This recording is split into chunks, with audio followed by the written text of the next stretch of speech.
The suicide rate is the highest it's been in decades, the latest warning sign of a worsening public health issue that needs far more attention.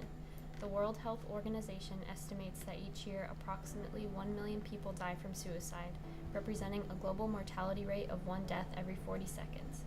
It's predicted by 2020 to increase to 1 death every 20 seconds.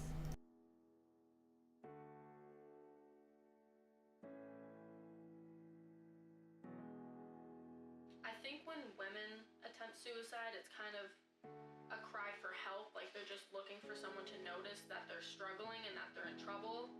Whereas men, I think when they attempt suicide, it's more of like the last straw, like their final kind of just being done with everything.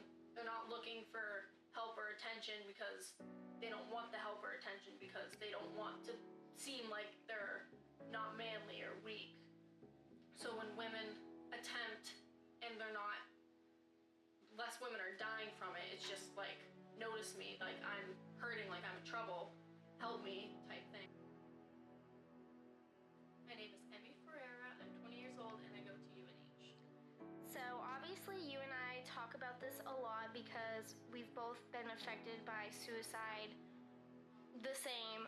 Why do you think this has become such a growing problem? I think this is really just because the stigma that men aren't supposed to be soft, they're not supposed to have emotions, they just kind of like bottle all their feelings up, and then it kind of leads to suicide more, whereas girls kind of like open up to their friends and they talk about their feelings, and men just don't feel like it's okay to be sensitive and emotional, so they just bottle things up all the time, especially like middle-aged men, because they have to be like the man of the family, they have to be strong, they don't want to seem weak by opening up or getting help, so I think that's a big contributor.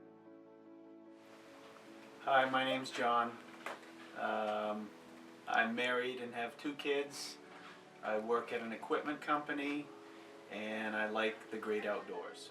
What do you think is the most common age group of people that commit suicide?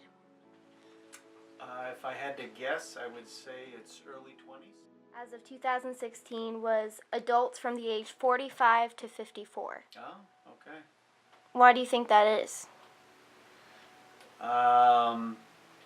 I think that they get to what would be considered midlife and maybe are disillusioned with the way their life is going, if I had to guess. Hi, my name is Carol. I'm a mom of 2, a small business owner. How, as a population or even as an individual, can we help to decrease the suicide rate? I think the automatic prescribing of drugs is the downfall.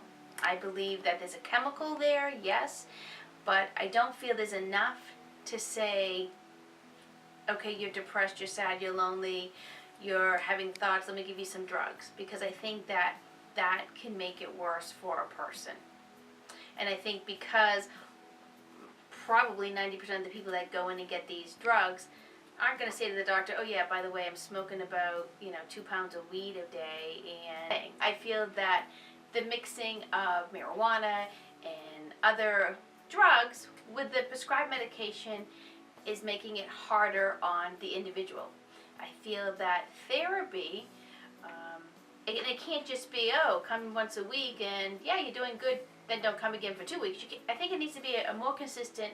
So not only do I think therapy would be great, I also think like how people go through AA.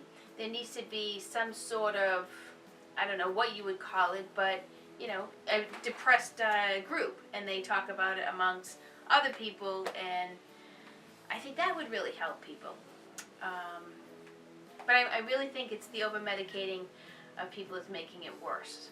And I think that's why we're seeing so much suicide, because it's messing with their heads. It's the chemicals, and you can't just say, oh yeah, take this pill, you'll feel better. And by the way, we're not sure if that works, so we want you to try this pill, and these are both antidepressants, take one of this and one of that and see what happens. Well, I think that's just screwing people up and making it harder for them to move forward. So I personally haven't had somebody commit suicide. However, my family members have had loved ones commit suicide. and I saw that it brought somebody who was very young and ambitious and who had a great career path go down to nothing. It brought her down to having to start all over.